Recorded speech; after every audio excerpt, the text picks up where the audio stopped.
자, 그러면 이번에 선교사에 대해서 이 과목 제일 족같은 선교사에 대해서 좀 보겠습니다. 맨 처음에 마테오 리치라는 사람이 있어요. 16세기 말에 명나라 때 16세기 말에 마테오 리치라는 사람이 있는데 이 사람의 영혼의 파트너가 서광계예요. 그래서 하트를 써놨습니다. 뭐 나중에 제대로 수업 안 듣고 나서 서광계랑 사랑에 빠져서 뭐 어쩌지 않았어요. 이 개소리 하는 새끼들은 죽방을 다 쳐 때려버릴 거니까 신경 제대로 쓰고.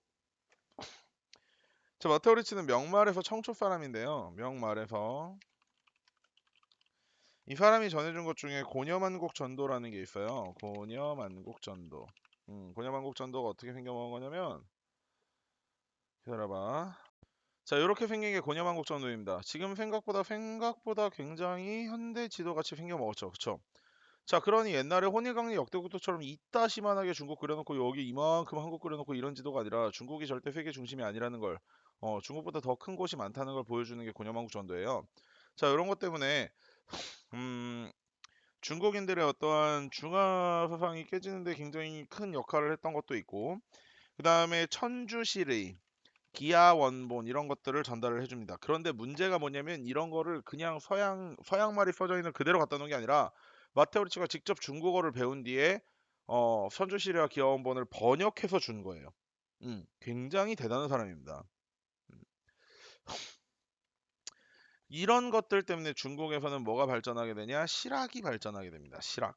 음, 실학이 발전하게 돼서 그래서 실학의 발전으로 농정전서나 천공괴물 같은 책들도 들어오게 됩니다. 농업기술서나 공업기술서 같은 거예요. 근데 이제 17세기가 되면서 약간 문제가 생기는데 뭐냐면 17세기 중엽에 전래 문제라는 게 생겨요. 예. 우리가 세계사에서 배웠듯이 예수의 선교사들은 마테오 리치가 예수의 선교사거든. 예수회가 언제 등장했지? 그치, 종교개혁에서 이제 카톨릭 자정 활동의 일부로 나타난 게 예수회였잖아, 그치? 그 예수회는 이렇게 제사를 지내거나 그 지역의 전통 문화를 이해하려고 했단 말이야. 그래서 아유 제사 지내도 돼요. 뭐 우상숭배는 뭐 우리나 우상숭배인 거지. 그쪽은 뭐 옛날부터 그랬던 건데 그럼 우상숭배를 어떻게 하겠어요? 이러면서 과학기술과 어떠한 신앙을 전달하는 데 있어서도 굉장히 개방적인 자세로 전달을 하는데 이게 이제 후임으로 들어왔던 예수회가 아니라 프란체스코의 뭐 베네딕트회 이런 선교회 쪽에서 씨발 저 새끼들 이단이다. 어떻게 제사 지내는 걸 그냥 저렇게 쳐다보면 보고 있냐. 이런 식으로 공격을 하게 됩니다. 그래서 중국의 전통 예절, 즉 공자나 조상에 대한 제상들을 인정하지 않으면서 이 문제 때문에 굉장히 중국 사회가 시끄러워지거든요. 그런 와중에 들어왔던 선교사는 아담샬이라고 이 사람은 소현세자와도 만났던 사람인데 시현역을 전달을 해줍니다. 시현역. 17세기부터 이제 이 이외에 예수회를 제외한 선교사들이 들어오기 시작하면서 굉장히 문제가 심각해지고 18세기에 결국 모든 선교사가 추방됩니다. 그런데 그 와중에 한 명 남아있는 선교사가 있는데 이게 카스틸리오네라는 사람이야. 이 사람이 이제 중국의 그 저기 뭐야 서태후가 가장 좋아하는 정원이었던 원명원을 설계해준 사람이고 그다음에 중국의 원근법을 전달해준 사람입니다. 원근법. 음. 한국 볼까요? 한국은 17세기 아까 아담샬이 있었죠. 아담샬. 그 아담샬로부터 고려만국 전도가 역시 전래되면서 세상에서 조선의 위치를 알게 해줬고 그다음에 벨테브레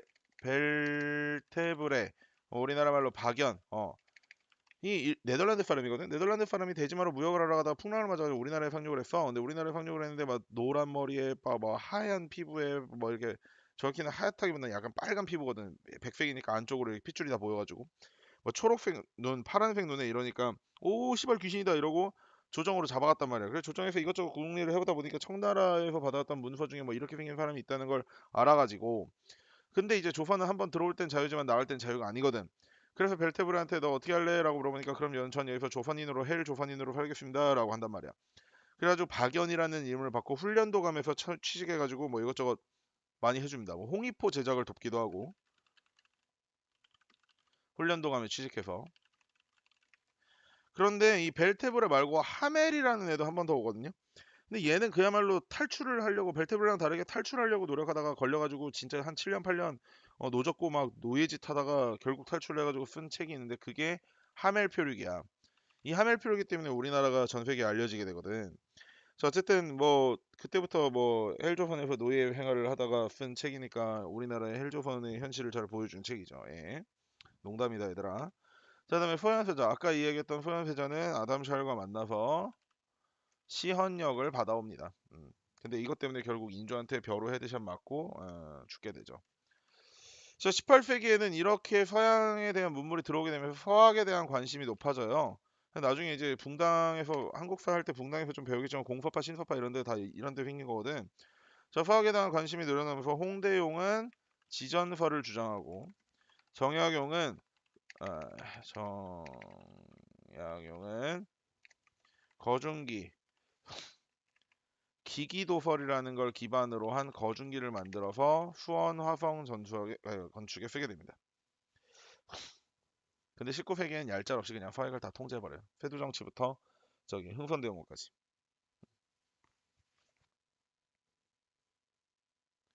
에도막보 볼까요? 16세기부터. 자, 남만문화라는 이름으로 먼저 서양의 문화가 전해집니다. 이게 무슨 말이냐면 일본의 동쪽은 태평양이거든. 태평양을 건너서 오기는 힘들잖아. 그래가지고 대부분의 일본 사절 그 일본으로 오는 사람들은 이제 동남아시아를 거쳐 인도 동남아시아를 거쳐서 남쪽에서 올라왔단 말이야. 그래서 그쪽으로 들어오는 문화를 남만문화라 그래서 이 남한 문화를 이렇게 보고 느끼기 위해서 견구사절단이라는 걸 파견을 하는데요.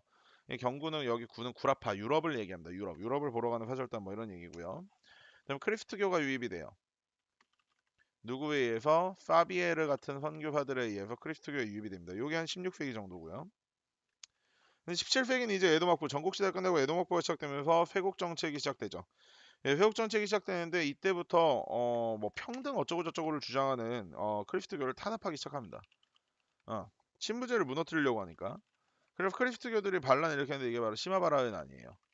이런 걸 진압하게 되고 결국은 빡쳐서 포르투갈인들 더 이상 들어오지 마라고 해버립니다. 포르투갈 내항 금지를 걸어버립니다. 이게 판이 좀 작네. 이렇게 좀 당겨올게. 포르투갈인 내항을 금지시켜버립니다. 요게 언제냐면 1639년입니다. 1639년. 요때도 약간 벨테브레와 비슷한 사람도 있어요. 윌리엄 애덤스라고 영국인인데 나중에 미우라 안진이라는 이름으로 바꿔서 귀화를 합니다. 이 사람은 외국어에 능통했기 때문에 막부가 외국 사절단을 만나가지고 협상을 하거나 이런 데 많은 도움을 주는 사람이에요. 자, 18세기에는 나낙이 등장합니다. 나낙. 네덜란드. 자, 포르투갈을 쫓아내고 네덜란드 상인들을 받았고 요거에 대한 문제는 이제 교육에서 좀 더 자세히 배울 거예요. 다음 단에서. 하여튼 나낙이 들어오면서 나낙의 영향을 받아서 의서가 들어오는데 해부학 책을 쓰게 됩니다. 해체신서. 어, 해부학에 대한 이야기를 쓰게 되는 해체신서인데 요거를 쓴 사람이 누구냐면 스키타 겐파쿠라는 사람입니다. 해체신서. 요 18세기와 해체신서는 잘 엮으세요. 이따 베트남에도 18세기 의서 하나 있거든. 그거랑 같이 연결해야 돼. 자, 19세기에는 나낙이 이제 진짜 그야말로 막 우리나라 영어 교육처럼 이렇게 발전을 해가지고 나낙을 담당하는 전문 부서도 생기고 나낙에 대한 교습소도 전국적으로 세워지게 됩니다. 그만큼 나낙이 굉장히 중요해졌어요. 이 시기에는 일본에서. 저희는 베트남 보겠습니다. 베트남은 17세기에 알렉상드 르드로드라는 사람이 들어옵니다. 알렉상드 르드로드 이런 사람이 들어오는데 이름 족같지. 베트남 새끼는 왜 서양에 들어오는 새끼들마저 이름이 족같은지 모르겠어요. 자, 이 베트남어가 굉장히 어려운 문자인데 이 문자를 로마자로 표기해 줍니다. 로마자로 표기하면서 굉장히 문자를 간단하게 간소화시키거든요.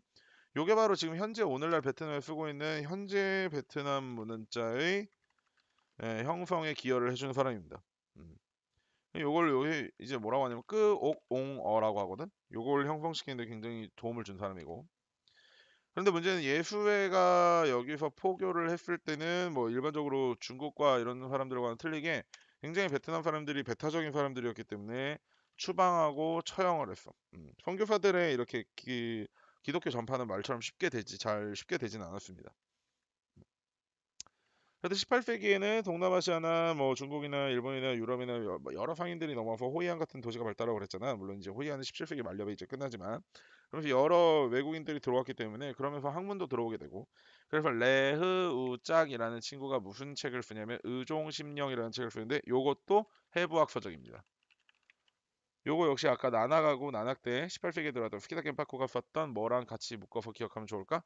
그렇지. 해체 신서와 묶어서 기억하면 괜찮겠죠. 그쵸? 자, 이렇게 보면 선교사도 끝납니다.